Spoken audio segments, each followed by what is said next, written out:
வணக்கம் மக்களே, வாங்க இன்றைக்கி நம்ம ஹெல்த்தியான ஒரு ராகி பேன்கேக் எப்படி செய்கிறதுன்னு பார்க்கலாம். 2 பேன்கேக் வர அளவுக்கு நான் ராகி ஃப்ளோர் எடுத்திருக்கேன். கூடவே ஒரு எக்கு உடச்சி ஊற்றிட்டு பனானா ஸ்லைசஸாக கட் பண்ணி ஆட் பண்ணிக்கோங்க. இது கூடவே காய்ச்சி ஆற வச்ச பால் நல்லா ஆட் பண்ணி நல்ல பேட்டர் கன்சிஸ்டன்சிக்கு ரெடி பண்ணி வச்சுக்கோங்க. கட்டி படாமல் கரைச்சி எடுத்து வச்சுட்டு கூடவே ஒரு பிஞ்ச் ஆஃப் சுகர் நான் ஆட் பண்ணியிருக்கேன். லைட்டாக நீங்கள் சால்ட் ஆட் பண்ணிங்கன்னா டேஸ்ட் இன்னும் என்ஹான்ஸ் பண்ணி கொடுக்கும். இதை ரெடி பண்ணி வச்சுட்டு பேனை ஹீட் பண்ணி பட்டர் இல்லைனா கீ இல்லைனா ஆயில் எது வேணாலும் நீங்கள் யூஸ் பண்ணி இந்த பேன்கேக் ரெடி பண்ணலாம். கீ ஆர் பட்டர் போட்டு கொடுங்க, குழந்தைங்களுக்கு ரொம்ப நல்லது.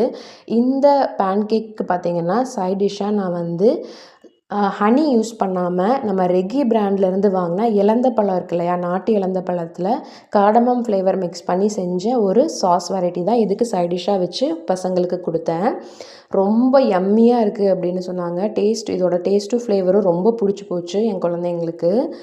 என்ன தான் நம்ம பார்த்து மார்க்கெட்டில் விற்கிற சாஸ் வெரைட்டிஸ் குழந்தைங்களுக்கு வாங்கி கொடுத்தாலும் அது ஹெல்த்தி அப்படிங்கிறது சொல்ல முடியாது. இந்த மாதிரி ஹெல்த்தியான மலை இலந்த பழத்தை வச்சு செஞ்ச சாஸ் வெரைட்டி தான் இன்றைக்கி நான் கொடுத்தேன் அப்படிங்கிறது ரொம்ப எனக்கு சாட்டிஸ்ஃபைடாக இருக்குது. இந்த மாதிரி உங்களுக்கும் வேணும் அப்படின்னா ரெகி பிராண்டு பேஜ் ஃபாலோ பண்ணிக்கோங்க.